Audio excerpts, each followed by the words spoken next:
Hello good morning. आज हम लोग करने वाले हैं 20 मोस्ट क्वेश्चन ऑब्जेक्टिव जो कि रेलवे में बार बार पूछा जाता है। तो चलिए हम लोग 20 मोस्ट इम्पोर्टेंट जो जीएस करेंगे। ये जीएस जो है आपके लिए वेरी वेरी इम्पोर्टेंट होने वाला है, क्योंकि इस तरह का आपको ग्रुप डी एनटीपीसी यानी कि रेलवे का जितना भी एग्जाम है आपको देखने के लिए मिलेगा। तो चलिए हम लोग स्टार्ट करते हैं आज का 20 जो कि वेरी वेरी इंपॉर्टेंट है, जो आपके सिलेबस में जो आने वाला है। तो चलिए हम लोग 20 इंपॉर्टेंट जनरल नॉलेज आज का स्टार्ट करते हैं। तो सबसे पहले आपके पास क्वेश्चन आ रहा है, प्रकाश संश्लेषण के लिए बताना है, प्रकाश संश्लेषण के लिए कौन सी गैस आवश्यक है।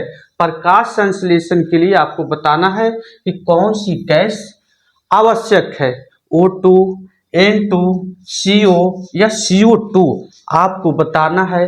क्या इसमें से ना प्रकाश संश्लेषण के लिए कौन सी गैस जो है इंपॉर्टेंट है। तो इसका जो आंसर हो जाएगा ऑप्शन नंबर डी, यानी कि कार्बन डाइऑक्साइड यानी कि CO2। उसके बाद नेक्स्ट क्वेश्चन आपके पास आ जाएगा, निम्न रक्त वर्ग सार्वत्रिक दाता होता है, मतलब जो रक्त को दान कर सके, है ना, उसको बताना है। ग्रुप आपका बताना है, क्या होगा, बी ग्रुप होगा, ओ ग्रुप होगा, है ना, ए बी ग्रुप होगा या U होगा। इनमें से कौन होगा आपको बताना है, ठीक है, इनमें से कौन होगा आपको बताना है, ठीक है ना। तो इसका जो ऑप्शन हो जाएगा ऑप्शन नंबर बी जो है करेक्ट ऑप्शन हो जाएगा। यानी कि ओ ग्रुप वाला जो पर्सन होता है वो क्या करता है, सभी को रक्त दान कर सकता है। उसके बाद आपका थर्ड क्वेश्चन है, पुरुष जीन संगठन होता है, बताना है पुरुष का जो जीन होता है संगठन होता है, XX होता है या X होता है या XY होता है या Y होता है, आपको बताना है। क्या होने वाला है आंसर इसका, तो इसका जो आंसर जो होने वाला है आपका ऑप्शन नंबर जो है B is a correct option हो जाएगा। और इस तरह का आपको एग्जाम में देखने के लिए मिलेगा। ये सब क्वेश्चन जो है वेरी वेरी इंपॉर्टेंट होने वाला है, जो कि रेलवे का जितना भी एग्जाम होने वाला है उसमें आपको देखने के लिए मिलेगा। और ये जो है और जितना एग्जाम हो चुका है वहाँ से ये सब क्वेश्चन को निकाला जा रहा है। उसके बाद आपके पास 4 नंबर क्वेश्चन है, प्रकाश संश्लेषण होता है, प्रकाश संश्लेषण कब होता है आपको बताना है। रात्रि में होगा या दिन, अथवा रात्रि में होगा या दिन में और रात्रि दोनों में होगा या केवल दिन में होगा। ऑप्शन आपको बताना है कि प्रकाश संश्लेषण कब होता है, प्रकाश संश्लेषण कब होता है आपको बताना है। रात्रि में होगा या दिन अथवा रात्रि में होगा न, है ना, या केवल दिन में होगा। तो आपको इसमें से ऑप्शन बताना है क्या होने वाला है। तो इसका जो ऑप्शन जो होने वाला है आपको ऑप्शन नंबर डी जो है करेक्ट ऑप्शन हो जाएगा। यानी कि प्रकाश संश्लेषण जो होता है केवल दिन में होता है। कब होता है प्रकाश संश्लेषण, प्रकाश संश्लेषण जो होता है केवल दिन में आपका होगा। उसके बाद 5 नंबर क्वेश्चन आपके पास आ रहा है, प्रकाश विकिरण की प्रतिक्रिया, है ना, होती है, विकिरण प्रकाश विकिरण का प्रतिक्रिया कैसी होती है, प्रकृति कैसी होती है, तरंग के समान होगा या तरंग एवं कण के समान होगा, या यहाँ पे दिया हुआ है कण के समान सिर्फ होगा या तरंग एवं कण किसी भी के समान नहीं होगा। आपको बताना है 5 का आंसर क्या होने वाला है ना। तो 5 का जो आंसर आपको बताना है क्या होने वाला है ना। तो ये जो हो जाएगा प्रकाश विकिरण की प्रकृति जो होती है वो आपका जो होता है तरंग एवं कण के समान होता है। किसके समान होता है?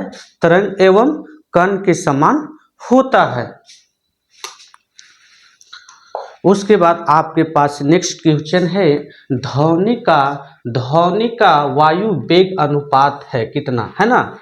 10 किमी सेकेंड या 10 मीटर मिनट या 232 मीटर पर सेकेंड या 3 × 10⁻10 सेमी सेकेंड आपको बताना है। इसका आंसर क्या होने वाला है? यानी कि ध्वनि का वायु वेग अनुपात है, आपको बताना है। तो आपका ऑप्शन नंबर जो हो जाएगा बी जो हो जाएगा करेक्ट ऑप्शन हो जाएगा, यानी कि 332 मीटर पर सेकेंड हो जाएगा। उसके बाद आपके पास 7 क्वेश्चन है, पानी का घनत्व अधिकतम होता है। ये क्वेश्चन बार बार पूछा जाता है रेलवे में। ऐसा क्वेश्चन जो है आपको बार बार पूछा जाएगा रेलवे में। तो आपको बताना है पानी का जो घनत्व होता है वो कितना होगा, 100 डिग्री सेल्सियस होगा या 0 डिग्री सेल्सियस होगा, या आपको बताना है 4 डिग्री सेल्सियस होगा या -4 डिग्री सेल्सियस होगा। आपको इसमें बताना है पानी का घनत्व अधिकतम होता है। पानी का घनत्व जो होता है अधिकतम होता है कहाँ होगा, आपको बताना है। तो पानी का जो घनत्व अधिकतम होता है वो 4 डिग्री सेल्सियस पे होगा। कहाँ पे होगा? पानी का घनत्व अधिकतम होगा आपको 4 डिग्री सेल्सियस पे होगा। उसके बाद आपके पास 8 नंबर क्वेश्चन है, सर सी बी रमन को भौतिक का नोबेल पुरस्कार प्राप्त हुआ था, मतलब कब हुआ था? 1928 में हुआ था, 1932 में मिला था, या 1930 में मिला था, या 1995 में मिला था। कब मिला था आपको बताना है, ठीक है। यानी कि सर सी.वी. रमन को भौतिकी का नोबेल पुरस्कार प्राप्त हुआ था। कब उनको मिला था आपको इसमें बताना है ना? 1928 में या 1930 में या 1932 में या 1950 में। तो आपका इसका जो करेक्ट ऑप्शन जो हो जाएगा ऑप्शन नंबर बी जो है आपका इसका करेक्ट ऑप्शन हो जाएगा, यानी कि 1930 में हो जाएगा। उसके बाद आपके पास नेक्स्ट क्वेश्चन है 9 आपके पास क्वेश्चन है, कह रहा है कि दूध एक उदाहरण है ना? दूध एक उदाहरण है, क्या एक है? ये बिलियन का है ना? या कालायाड बिलियन का है, वायु बिलियन का है, या इमल्सन का है? आपको बताना है। दूध एक उदाहरण है, किसका उदाहरण है आपको बताना है। तो ये जो हो जाएगा आपका जो ऑप्शन नंबर जो हो जाएगा सी जो हो जाएगा आपको करेक्ट ऑप्शन हो जाएगा, यानी कि इमल्सन का है ना? इमल्सन का उदाहरण है, ठीक है। उसके बाद आपके पास 10 नंबर क्वेश्चन आ रहा है, एक पिकोग्राम बराबर होता है, एक पिकोग्राम बराबर होता है, आपको बताना है कितने के बराबर होगा? 10 के पावर -6 ग्राम के बराबर होगा, या 10 के पावर -12 ग्राम के बराबर होगा, या 10 के पावर -9 के ग्राम के बराबर होगा, या 10 के पावर -15 ग्राम के बराबर होगा। इसमें आपको बताना है। एक पिकोग्राम बराबर होता है, एक पिकोग्राम बराबर होगा, आपको बताना है किसका बराबर होगा, किसका बराबर होगा है ना? तो इसमें जो आपका एक पिकोग्राम जो हो जाएगा वो सी इज अ करेक्ट ऑप्शन हो जाएगा, यानी कि 10 के पावर -12 ग्राम के बराबर होगा। 10 के पावर -12 ग्राम के बराबर होगा। उसके बाद आपके पास नेक्स्ट क्वेश्चन आ रहा है, स्टील की कठोरता प्रदान करने के लिए बढ़ाई जाती है। स्टील का जब कठोर बनाना है तो क्या प्रदान किया जाता है, आपको बताना है। 11 नंबर क्वेश्चन आपके पास है। 11th नंबर क्वेश्चन आपसे पूछा जा रहा है स्टील की कठोरता जो बढ़ाना है ना, प्रदान करना है, तो उसके लिए क्या बढ़ाई जाती है। ठीक है, स्टील की कठोरता प्रदान करने के लिए बढ़ाई जाती है। कार्बन की मात्रा बढ़ाई जाएगी, या मैग्नीज की मात्रा बढ़ाई जाएगी, या सिलिकॉन की मात्रा बढ़ाई जाएगी, या क्रोमियम की मात्रा बढ़ाई जाएगी, आपको बताना है इसमें से क्या होगा। तो इसका ऑप्शन नंबर जो हो जाएगा D is a correct option हो जाएगा, यानी कि स्टील की कठोरता प्रदान करने के लिए बढ़ाई जाती है, क्रोमियम की मात्रा को बढ़ाई जाएगी। किसको बढ़ाई जाएगी, क्रोमियम की मात्रा को बढ़ाई जाएगी। उसके बाद आपके पास नेक्स्ट क्वेश्चन आ रहा है 12। निम्नलिखित में से कौन सा अम्ल सिरके में उपस्थित है। आपके पास ऑप्शन है हाइड्रोक्लोरिक अम्ल, ऑक्जेलिक अम्ल, साइट्रिन अम्ल, या एसिटिक अम्ल। आपको बताना है कि कौन सा है ना, कौन सा अम्ल सिरका में उपस्थित है, कौन सा अम्ल जो है सिरका में उपस्थित है। तो इसका ऑप्शन नंबर जो हो जाएगा D is a correct option हो जाएगा। डी क्या हो जाएगा, इसका करेक्ट ऑप्शन हो जाएगा। उसके बाद आपका नेक्स्ट क्वेश्चन है, पूछा जा रहा है प्लास्टर ऑफ पेरिस का सूत्र है। इसमें से क्या हो जाएगा, प्लास्टर ऑफ पेरिस का सूत्र आपको बताना है। ऑप्शन नंबर ए होगा, बी होगा, या सी होगा, है ना, सी होगा या डी होगा, आपको बताना है। तो इसका ऑप्शन नंबर जो हो जाएगा B is a correct option हो जाएगा, यानी CaSO4 इंटू हाफ H2O होता है प्लास्टर ऑफ पेरिस का सूत्र। उसके बाद आपके पास क्वेश्चन है 14। निम्नलिखित में से किसमें कार्बन नहीं है। आपको बताना है कार्बन किसमें नहीं है, हीरा में, या कोयला में, या ग्रेफाइट में, या इनमें से कोई नहीं, आपको बताना है। आपको मालूम है हीरा में भी कार्बन रहता है, कोयला में भी कार्बन रहता है, ग्रेफाइट में भी कार्बन रहता है, यानी कि ऑप्शन नंबर डी जो हो जाएगा इसका करेक्ट ऑप्शन हो जाएगा, यानी कि इनमें से कोई नहीं।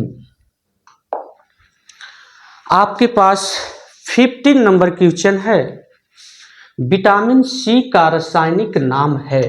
आपको बताना है कि विटामिन सी का जो रासायनिक नाम है क्या कहलाएगा, है ना, एस्कॉर्बिक अम्ल कहलाएगा, या आपके थायनीन कहलाएगा, या साइट्रिक अम्ल कहलाएगा, या टार्ट्रिक अम्ल कहलाएगा। आपको बताना है विटामिन सी का रासायनिक नाम है।